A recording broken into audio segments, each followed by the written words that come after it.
Okay, we ready? Okay. I think we'll go ahead and get started. Tough morning, tough night. I just had the opportunity earlier this morning to receive a briefing on what took place last night, and then we had the opportunity to tour some of the destruction and damage as a result of the storms that passed through last night.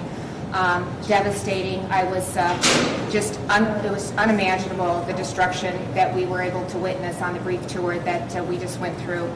Our hearts and our prayers go out to the families who lost loved ones and those who were impacted by the storm. I actually had the opportunity to speak with a few family members who had lost loved ones, as well as to talk to a family member whose homes had been impacted by the tornado.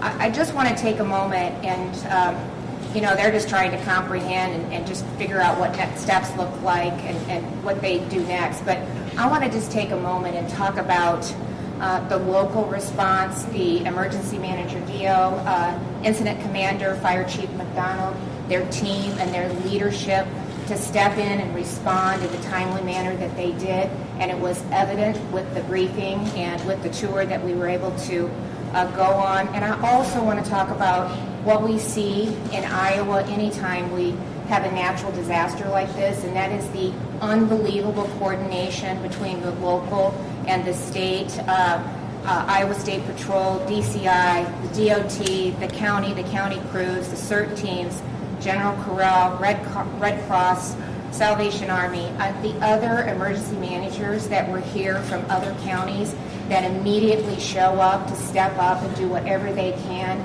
to aid assistance is remarkable to me. I have received a personal call from Secretary Mayorkas this morning. He wanted to let me know that his team stood ready to help in any way that they could. He had already reached out to FEMA Region 7 Administrator Spillers, connected with them and with Director Benson on our team to let them know if there's anything that they can do. They stand ready. And lastly, before I turn it over to Emergency Manager Dio, is just to talk about the number of volunteers that I saw.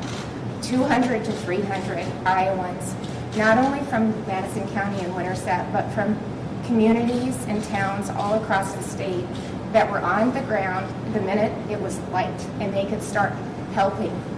And it's just unbelievable. I tried to walk through and thank them for being there, and over the response was, we're Iowans, and that's what we do. We show up, we take care of our family, we take care of our neighbors, and we take care of our community. And there was over 200 people at 3 of the stops that I made. They were grilling hamburgers, they were hauling debris, they were giving hugs. You handed me a gift card for $500 from an anonymous donor that had me hand to one of the families who had had their place impacted. So I'm proud of Iowans and the way that they always step up and respond, and I'm so proud of the local leaders and the coordination that takes place every time we have an emergency disaster like this. And so with that, I want to turn it over to Emergency Manager Dio, and he's going to give you more details on the storm and where they're at today.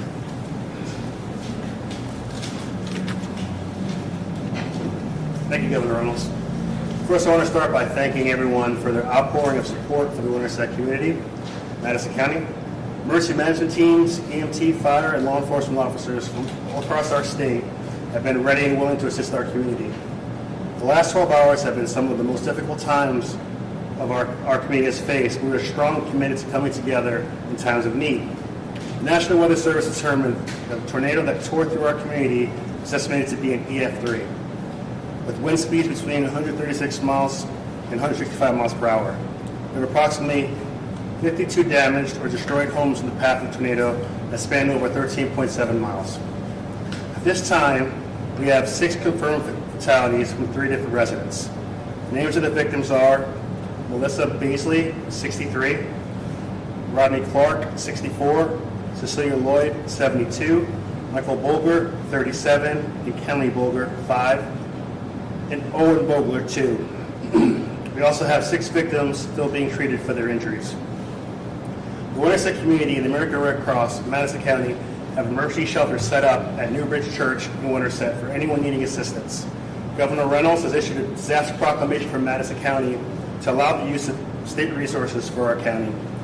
Harbor Road from Pamela Park Trail to Highway 169 remains closed at this time as we work to clean up debris. We are requesting the public to avoid impacted disaster areas to allow emergency responders and volunteers room to work. If you're looking to help volunteer with cleanup efforts, please contact Madison County Chamber of Commerce at 515-462-1185. Any questions? Those who died, were they able to get in and get shelter, or were they caught out, or can you describe what happened there, or do you know at this point? So right now we're not discussing that at this point. So this time. Can you describe the response last night and how you managed to get down that narrow road, the bridge, just what it was like? Yeah. So the response once the tornado hit the ground, we already had crews that are out doing Operation Skywarn. So we already had people out and about. The roads are pretty small, and the trees were down, just plain debris. But despite that, we still got our vehicles through a very small gap. And this is with debris and trees and everything around, just to go out there and start the search and rescue and to get people that were affected out of there. So, I mean, I cannot express the heroism of the first responders that were out there last night from across the state that worked tirelessly to make sure that every single person that we thought was missing was accounted for, and worked to really make sure that we can get up this morning and do the exact same thing again.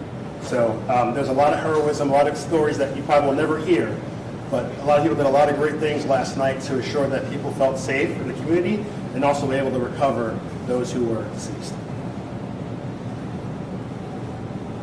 Either for you or the governor, your Office of National Weather Service mentioned some delays, unfortunately, in tornado warnings. Have you been made aware of those delays, and if there's anything to fix the system? No, so for us, I don't know of a delay for any weather warnings. Prior to this event coming in, I know for my agency, my office, we sent out about 3 or 4 notifications. Even when the tornado warning came through, we sent out a quick alert, and because of Operation Skywarn, as soon as the tornado was about to hit the ground, we hit the siren. So, I mean, me personally, I think our warning system worked really well. I mean, obviously everyone recovers in different ways, but we did our best to make sure everyone was aware of what was going on before the storm and after the storm as well.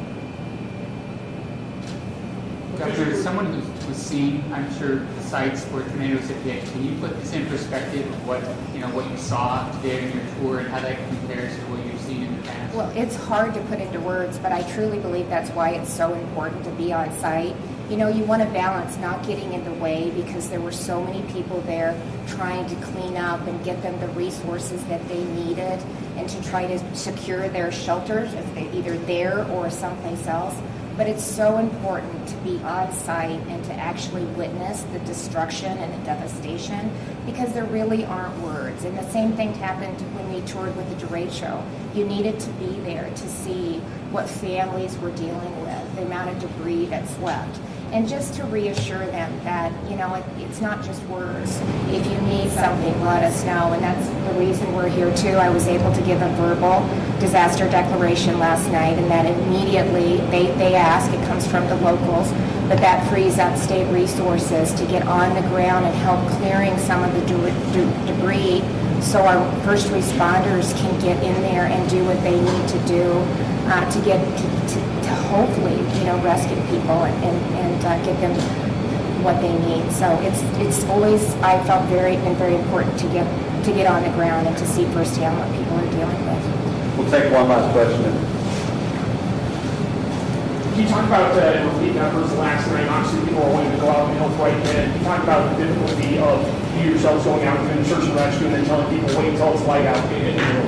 Yeah, so especially Carver Road is a pretty small road.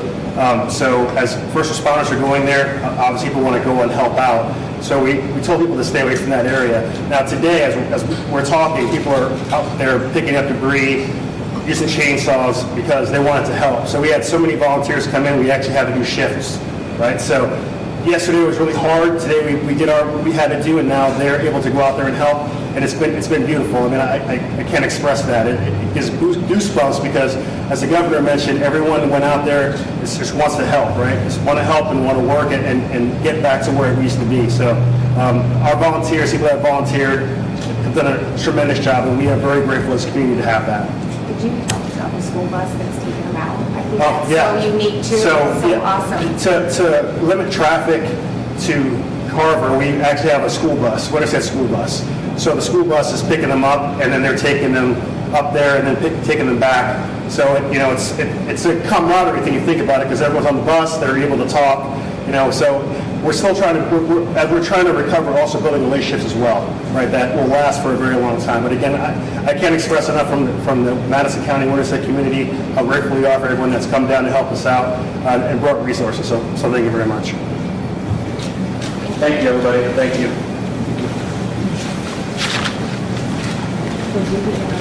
All right, and Governor Reynolds and Madison County Emergency Management just wrapping up a press conference. Governor Reynolds calling some of the damage that she toured in the area devastating and unimaginable, offering her thoughts and prayers for the victims. And she mentioned the leadership. She was talking about the hundreds of Iowans who were able to come in and help out. The governor appeared to choke up a little bit as she talked about that. Madison County said that the last 12 hours have just been a very difficult time for them, confirming that it was an EF3 tornado that spanned over 13.7 miles.